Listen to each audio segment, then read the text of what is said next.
एक दो बातें और भी सुनो, लेकिन उससे अहकाम मुस्तंबित नहीं होते।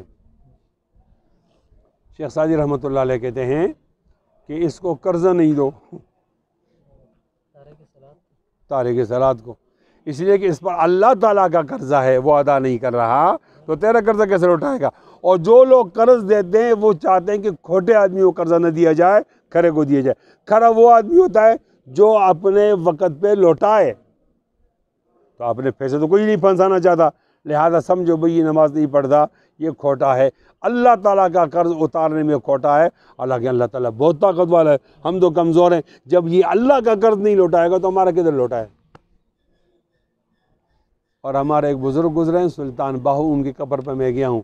खराफात वहाँ बहुत ज़्यादा हैं, लेकिन मुझे ये अवलिया की कब्र पर जाने का एक शौक़ होता है, तो मैं वहाँ गया हूँ। उन्होंने ये कहा है कि इसको हमारे कब्रिस्तान में जमा नहीं करो,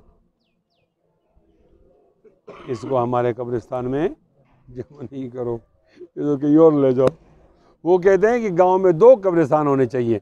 ये कब्रिस्तान नमाजियों की कब्रिस्तान है, यहाँ तो अल्लाह ताला की रहमत आएगी सब पर, तो पूरा कब्र का माहौल, कब्रिस्तान का माहौल बरकत वाला होगा। और ये बेनमाजियों की कब्रिस्तान है, यहाँ तो बरकत नहीं आएगी। खैर बारह इन दोनों का शुक्रिया, लेकिन इससे कोई ऐसा हुक्म तो मुसम्मित नहीं होता। हम कर्ज नहीं देंगे इंशाअल्लाह।